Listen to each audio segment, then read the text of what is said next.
On est avec les deux aventuriers, Samuel et Félix-Antoine, qui s'apprêtent à partir en fat bike sur la route blanche. D'abord, c'est où la route blanche? La route blanche, c'est en Basse-Côte-Nord. Ça commence à Kegaska, puis ça se poursuit jusqu'à Vieux-Fort et ensuite jusqu'à Blanc-Sablon.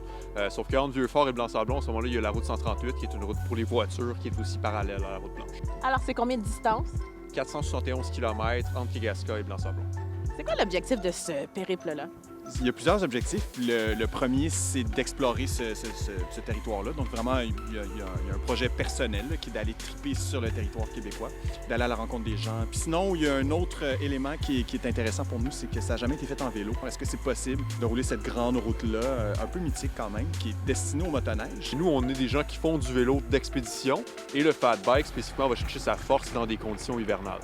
Donc, à ce moment-là, c'est une application du vélo qui est le sport, mais avec un autre appareil qui est doté de des pneus beaucoup plus gros et qui va permettre de flotter sur la neige. Quel défi vous appréhendez?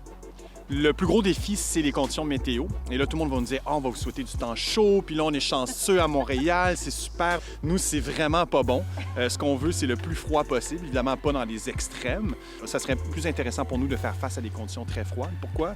Parce qu'on a besoin de neige qui est très dure pour flotter. Qu'est-ce que vous mangez? Où est-ce que vous dormez? Comment ça se passe? On va avoir des tentes d'expédition, mais une tente d'expédition pour nous deux, qui va nous permettre de camper sur le bord de la route. Et pour ce qui est de la nourriture, on va être beaucoup dans le déshydraté parce que, bon, l'hiver, l'eau est une ressource rare, surtout que là, dans le golfe du Saint-Laurent, c'est de l'eau salée. Donc, il faut trouver de l'eau douce sous forme de neige. Quand on regarde ça, à une semaine d'avis, d'aller se garrocher dans du moins 15, moins 20, moins 30 au grand vent, ça peut sembler très difficile. Je pense que vraiment, on a tous cette capacité-là de s'adapter et d'être bien dans cet environnement-là. Comment est-ce qu'on peut vous suivre? Est-ce que vous allez documenter tout ça? On va documenter beaucoup sur le projet, ne serait-ce que de trouver qu'est-ce qu'il y a dans les différents villages. C'est une information qui n'est pas facile à accéder.